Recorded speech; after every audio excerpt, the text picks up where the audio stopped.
सकती, वहां दूसरी बार तीनों जगह पे एनडीए और भारतीय जनता पार्टी की सरकार बन रही है।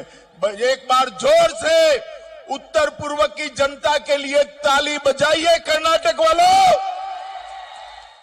ये मोदी जी का जो जादू है ना, मोदी जी का जादू, चाहे उत्तर पूर्व हो, चाहे गुजरात हो, चाहे उत्तर प्रदेश हो, चाहे कर्नाटक हो, हर जगह सर चढ़कर बोलता है।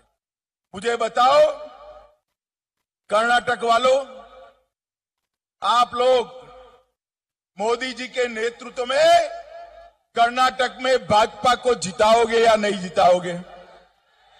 भारत माता की, भारत माता की। मंच पर उपस्थित भारतीय जनता पार्टी के वरिष्ठ नेता और राज्य के पूर्व मुख्यमंत्री श्रीमान येदुरप्पा जी, हमारे कर्नाटक के लोकप्रिय मुख्यमंत्री, जिन्होंने अभी अभी एक कल्याण कर्नाटक के लिए अपने बजट में हजारों करोड़ रुपया देने का काम किया है, ऐसे बसवराज बोम्मई जी, हमारे प्रदेश अध्यक्ष नलिन कुमार कटील जी, पूर्व मुख्यमंत्री जगदीश शेट्टर जी, केंद्रीय मंत्री भगवंत खुबा जी, हमारे सांसद श्री उमेश यादव जी, श्री प्रभु चौहान जी, परिवहन विभाग के मंत्री श्री रामलू जी, रघुनाथ मलकापुरे जी, सिद्धराजू जी, श्री रवि कुमार प्रदेश महासचिव, श्री राजकुमार तेलकुर माननीय विधायक जी, यहाँ के लोकप्रिय विधायक खड़े हो जाओ भाई, सानू सालगार जी, हमारी सहप्रभारी, इसी को चुनना है तो आपको, हमारी सहप्रभारी बहन डीके अरुणा जी, और आज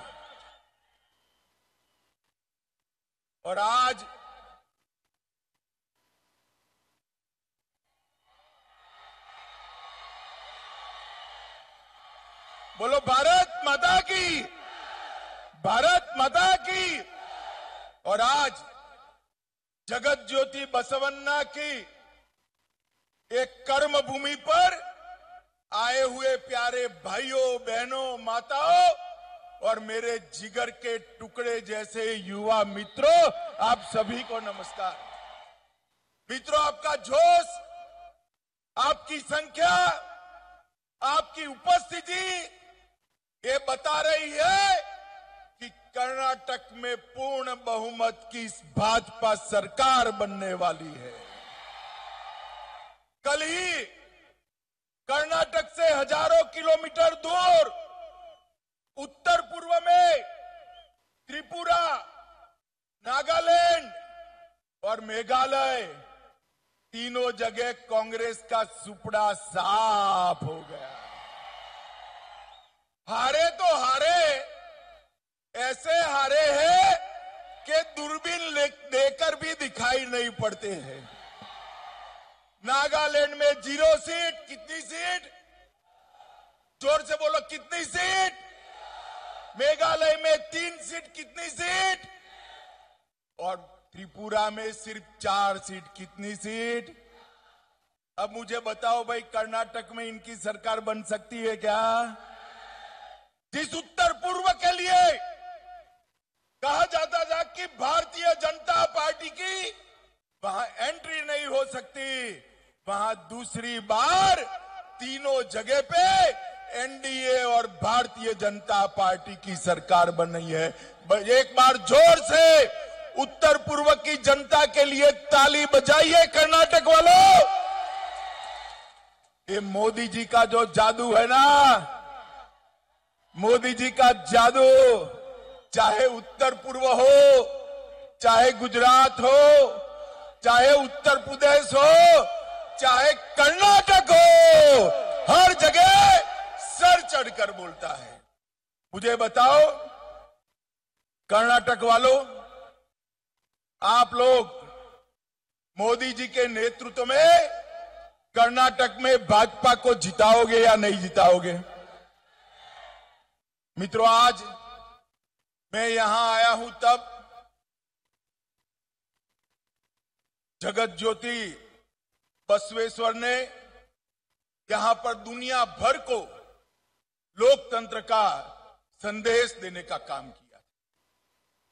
दुनिया में पहली संसद अगर कहीं पर मिली तो हमारे ये बसव कल्याण के अंदर मिली। और मोदी जी ने गौरव के साथ इस बात को यूएन के मंच से छाती फुलाकर पूरी दुनिया के सामने बसवन्ना का बखान करते हुए करी है। ये भूमि को बसवन्ना के सैकड़ों साल पहले लिए गए लोकतंत्र के लिए इनिशिएटिव को हमारे येदुरप्पा जी ने 600 करोड़ रुपया देकर हमारे बसव राज्य ने इसका काम आगे बढ़ाकर हमेशा के लिए बसवन्ना के संदेश को दुनिया में पहुंचने का काम किया है। मैं इस भूमि को बार बार प्रणाम करता हूं जहां पर लोकतंत्र की बात। ये भूमि गुरु नानक ने भी दूसरी उदासी में यहां पर आए थे। मैं अभी गुरु नानक साहब की स्मृति में बने गुरुद्वार साहब में मत्था टेक कर आया हूं और यहां से जाकर बसवन्ना को श्रद्धांजलि देने अनुभव मंडप में भी जाने वाला। यहां के नरसिम्हा मंदिर को भी मैं प्रणाम करना चाहता हूं और यहां पर जो 800 साल से बसवन्ना ने लोकतंत्र का यज्ञ चालू किया है, आज मोदी जी इसका संदेश पूरी दुनिया में पहुंचा रहे हैं। यहां पर हमारे लंबानी समाज के बहुत सारे भाई बहन आए हुए हैं। अभी दिल्ली में आपका एक कार्यक्रम था, उमेश यादव जी मुझे ले जाने वाले थे मगर मैं आया नहीं, पहुंच नहीं पाया। लंबानी समाज वाले को कहना चाहता हूं, हमारे उमेश जी इस चुनाव में मुझे कलबुर्गी ले जाएंगे, तब वहां कर सेवालाल जी महाराज को प्रणाम करने का काम करेंगे। माताओं, भाइयों, बहनों, आज यहां से विजय संकल्प यात्रा शुरू हो रही है। ये विजय जो है, जिसका संकल्प लेना है, वो विजय भारतीय जनता पार्टी का विजय नहीं है। वो विजय हमारे नेता को मुख्यमंत्री बनाने का संकल्प नहीं है। विजय संकल्प यात्रा है कर्नाटक के गरीब से गरीब व्यक्ति का कल्याण करने का संकल्प लेकर हम निकले। ये 4 यात्राओं के माध्यम से कर्नाटक के विकास का गुणगान करना है। जो बाकी छूट गया है उसको पूरा करने का संकल्प लेना है और विकास का गुणगान करते करते कर्नाटक की संस्कृति और इतिहास को भी लोगों के पास पहुंचाना है। 4 हिस्सों में ये विजय संकल्प यात्रा सभी विधानसभा क्षेत्रों में जाएगी। यहां से जो शुरू हो रही है वो विजय यात्रा बीदर, कलबुर्गी, यादगीर, रायचूर, कोप्पल, बेल्लारी और विजयनगर में स्थित 43 विधानसभाओं में घूमकर 43 की 43 सीटों पर भाजपा के विजय का संकल्प दिलाएगी। मित्रों, हम इस विजय संकल्प यात्रा से 31 जिले और 224 विधानसभाओं का 8,000 किलोमीटर का रूट यहां से समाप्त करेंगे।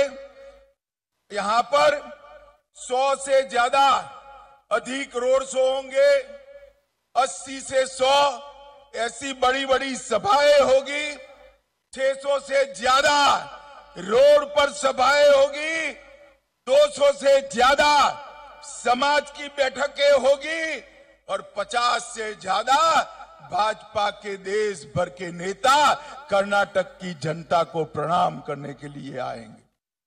और मैं आज 3-4 दिन से एक कांग्रेस वालों के बयान देख रहा हूं। मित्रों, ये लोगों के पास विजय का कोई सूत्र नहीं बचा है। राहुल गांधी के नेतृत्व में एक कांग्रेस पार्टी, इसका स्तर दिन प्रतिदिन गिरता जा रहा है। क्या नारे लगा रहे हैं, क्या नारे लगा रहे हैं? मोदी तेरी कब्र खुदेगी, ये आप पार्टी वाले कहते हैं। मोदी तुम मर जाओ। अरे भाई, आपके कहने से क्या होता है? ऐसा कहने से ईश्वर आपकी नहीं सुनेगा, क्योंकि 130 करोड़ की जनता मोदी जी के लंबे आयुष्य के लिए प्रार्थना करेगी। और सुन लीजिए कांग्रेस वालों, राहुल गांधी जी ने जो सूचना दी हो आपको, सिद्धरमैया जी भी सुन ले, डीके शिव कुमार भी सुन ले। जितना कीचड़ मोदी जी पर उछालोगे, कमल इतना खिलकर बाहर आए। क्योंकि कमल का तो स्वभाव ही है कीचड़ के बीच में सुगंध फैलाने का। आप जितना भी गाली मोदी जी को बोलोगे, कभी भी आप सफल नहीं हो पाओगे। मुझे बताओ भाइयों, माताओं, बहनों, ऐसी मोदी जी के लिए अपशब्द उपयोग करने वाली कांग्रेस पार्टी को वोट देना चाहिए क्या? जोर से बोलो, देना चाहिए क्या? मैं कहता हूं आप सभी को इस संदेश को कल्याण कर्नाटक के घर घर तक पहुंचाइए, जो विकास की बात नहीं करते हैं और समग्र दुनिया में भारत का यशोगान बढ़ाने वाले प्रधानमंत्री जी के लिए मरने की कामना करते हैं। ऐसे लोगों को राजनीति में जगह नहीं देनी।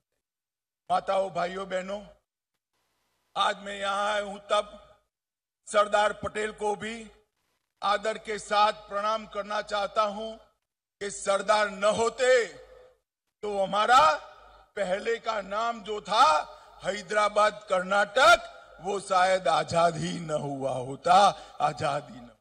सरदार पटेल थे जिन्होंने हैदराबाद पुलिस एक्शन कर निजाम को घुटने के बल गिराकर देश को आजाद करने का काम किया है। और मित्रों, हमने इसीलिए कर्नाटक के इस हिस्से का नाम जब येदियुरप्पा जी मुख्यमंत्री थे तब हैदराबाद कर्नाटक से बदलकर कल्याण कर्नाटक करने का काम किया। इस समग्र क्षेत्र का कल्याण करने की जिम्मेदारी भारतीय जनता पार्टी की है। हमारी सरकार ने आर्टिकल 371J को रिलीजियसली पालन करने का काम किया है। हमारी सरकार ने पहले 3,000 करोड़ रुपया दिया था स्पेशल पैकेज, और इस बजट में, जोर से ताली बजाना, इस बजट में बसवराज जी ने 5,000 करोड़ रुपया देने का काम किया। मैं पूछना चाहता हूं सिद्धरामैया जी ने कि आपने क्या किया था? आपने केवल और केवल दिल्ली के एक परिवार के लिए एटीएम बनकर भ्रष्टाचार का पैसा दिल्ली पहुंचाने का काम किया है। मित्रों, ऐसे लोगों को मौका नहीं देना चाहिए। मुझे बताइए, राजनीति के अंदर, लोकतंत्र के अंदर किसी भी पार्टी पर एक परिवार का कब्जा होना चाहिए क्या? जोर से बोलिए, होना चाहिए। ये जेडीएस और कांग्रेस दोनों परिवारवादी पार्टियां हैं, वो कभी कर्नाटक का कल्याण नहीं कर सकती। और मित्रों, ये जेडीएस को तो जो 25-30 सीटें मिलती है ना, लेकर सीधा कांग्रेस की गोदी में बैठ जाते हैं। आपका वोट वेस्ट जाता है, वेस्ट जाता है। हमने यहां पूर्ण बहुमत की सरकार बनाई, भारतीय जनता पार्टी की सरकार। एक और भारतीय जनता पार्टी की राष्ट्रभक्तों की फौज है, तो दूसरी ओर टुकड़े टुकड़े गैंग का समर्थन करने वाली है कांग्रेस पार्टी। एक और हम यहां पर रानी अबक्का, मतकारी नायक और कैंपे गौड़ा का सम्मान करने वाले लोग हैं, तो दूसरी ओर पीएफआई के आतंकवादियों को समर्थन करने वाली कांग्रेस पार्टी है। माताओं, भाइयों, बहनों, मैं आपको पूछने आया हूं, मोदी जी ने पीएफआई पर बैन लगाया, ठीक किया या नहीं किया? जरा जोर से बोलो, ठीक किया या नहीं किया? मित्रों, ये डबल इंजन सरकार जो डबल स्पीड से काम कर रही है, उसको आप एक बार मौका दीजिए। मित्रों, हमने इस क्षेत्र के लिए ढेर सारे काम किए हैं और कांग्रेस पार्टी के नेताओं का भी कांग्रेस ने बहुत अपमान किया। निजलिंगप्पा थे, तब इंदिरा बहन थी। निजलिंगप्पा को समाप्त करने का काम इंदिरा बहन ने किया। वीरेंद्र पाटिल जी थे, बड़े कद्दावर नेता थे, उनको एयरपोर्ट पर अपमानित करने का काम, राजीव गांधी ने। इंदिरा जी, राजीव जी और अब राहुल जी आए। कर्नाटक को सम्मान मिल सकता है क्या भाई? मिल सकता है क्या? मिल सकता है। कर्नाटक को सम्मान देने का काम भारतीय जनता पार्टी ही कर सकती है। अभी येदियुरप्पा जी के जन्मदिन पर मोदी जी आए थे और जिस प्रकार से श्री येदियुरप्पा जी के जीवन का उन्होंने लोगों के सामने दर्शन रखा और जिस प्रकार से उनका सम्मान किया, ये सभी राजनीतिक दलों के लिए सीखने जैसी बात है कि बुजुर्ग नेताओं का, बड़े नेताओं का, लोकप्रिय नेताओं का सम्मान किस प्रकार से किया जाता है। माताओं, भाइयों, बहनों, मैं यहां आया हूं तब कहना चाहता हूं, भारतीय जनता पार्टी की मोदी सरकार ने 80 करोड़ गरीबों के लिए ढेर सारे काम किए, करोड़ों लोगों को घर देने का काम किया। इतनी सारी माताएं बहनें हैं, जोर से ताली बजाना। 10 करोड़ घरों में शौचालय बनाकर माताओं बहनों को सम्मानित करने का काम किया। 13 करोड़ गैस के सिलेंडर दिए। 60 करोड़ लोगों को 2.5 साल से मुफ्त में अनाज देने का काम नरेंद्र मोदी जी कर रहे हैं। 3 करोड़ से ज्यादा घरों में आजादी के 75 साल के बाद बिजली पहुंचाने का काम नरेंद्र मोदी जी ने किया है। और मित्रों, सबसे बड़ी बात है, आप सभी जरा हाथ ऊपर करें जिसको कोरोना के दोनों वैक्सीन लग गए, हाथ ऊपर करिए। तो सबको लग गए ना? सबको लगे ना? 25 पैसा भी खर्च हुआ है क्या?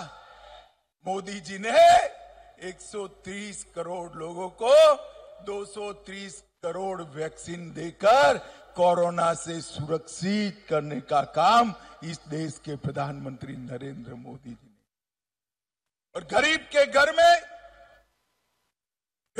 घर में बीमारी आए तो 5 लाख तक का सारा इलाज गरीब का आज नरेंद्र मोदी सरकार कर रही है।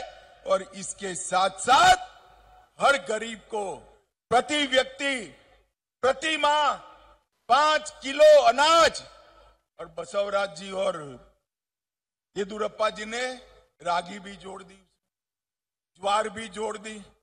जो खाना वो खाइए, कीमत नहीं देनी पड़ती है। 5 किलो अनाज फ्री ऑफ कॉस्ट देने का काम नरेंद्र मोदी जी ने, नरेंद्र भाई ने देश को सुरक्षित करने का। इधर वालों, मुझे बताओ, इस देश में जो कश्मीर है वो हमारा है या नहीं है? जोर से बोलो, है या नहीं है? धारा 370 हटनी चाहिए थी या नहीं हटनी चाहिए थी? इस सिद्धरामैया और डीके शिव कुमार को पूछना भाई। जब धारा 370 हटाई, क्यों चू चू चू चू चू चू कर रहे थे? समर्थन करना चाहिए था, नहीं करना चाहिए था? नहीं कर सकते। उनकी नजर उनकी वोट बैंक पर है। मालूम है ना कौन सी वोट बैंक है उनकी? अरे मालूम है या नहीं है? अरे हम भारतीय जनता पार्टी के कार्यकर्ता है, वोट बैंक से नहीं डरते हैं।